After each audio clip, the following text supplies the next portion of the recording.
Ito lang kasimple yan mag-replace Palit mo lang yan siya. Double contact ang bibilhin nyo kasi dalawang ano yan, park light tsaka brake light. So double contact, ayan magtatapat lang yan siya dyan guys. Ayan So kapit nyo pag ganun lang yan. Tapos pag hindi magkasya sa kabila, ayun, masok na.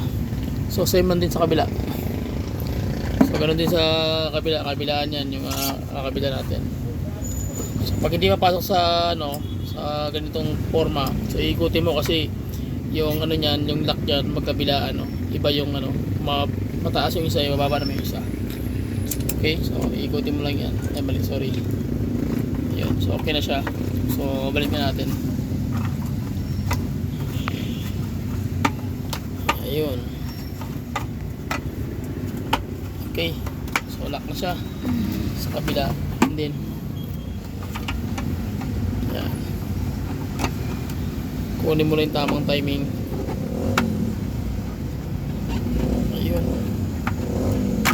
Ay sorry.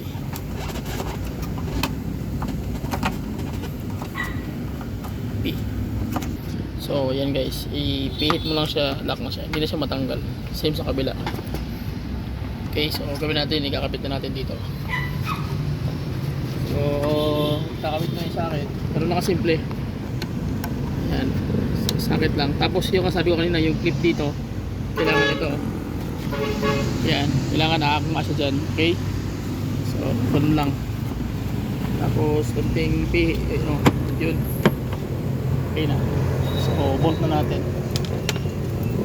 Bolt na natin yan guys. So okay na. Okay. So tools natin guys, kailangan bago para sureball.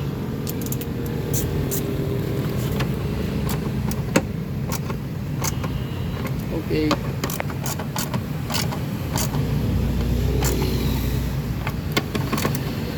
Okay, so sabi lang tayo. Okay.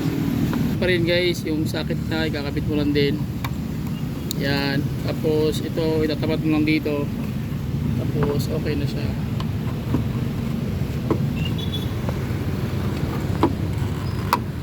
Sorry. Okay. So yun na guys. Okay. Bolt din, ganoon din. Okay.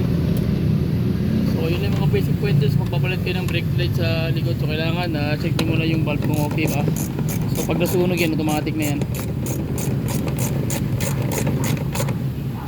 Yan.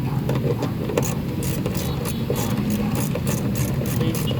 So gawin natin, check natin guys yung gagana na ba yung ginawa natin. Simple nga tutorials. So tamang-tama, ginabitan na tayo.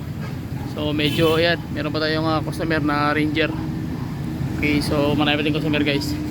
Sige, try natin yung yung brake light kung gagana na ba to. So tara, try natin. So hado.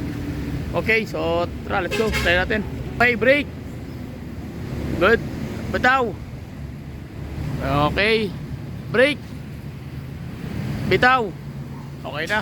Brake for the last time. Okay, okay na, fire. So yun lang guys, maraming salamat sa inyo. Comment lang kayo guys sa mga pwede niyo magtanong. Kung ano yung mga pwede niyo itanong sa akin, itanong niyo lang kahit anong klaseng tanong yan, sasagutin natin yan. Kahit mga fault code pa yan, automatic transmission, electrical system, so yung mga relay setting, tsaka yung mga immobilizer. So chat nyo lang ako dun sa comment section natin guys, para makuha nyo yung mga natin. Hanggat kaya natin sagutin yung mga tanong nyo, sasagutin natin hanggat makakaya natin. Okay, so please share my video and then subscribe. Yun lang, please subscribe to my YouTube channel. Bye bye and God bless. See you.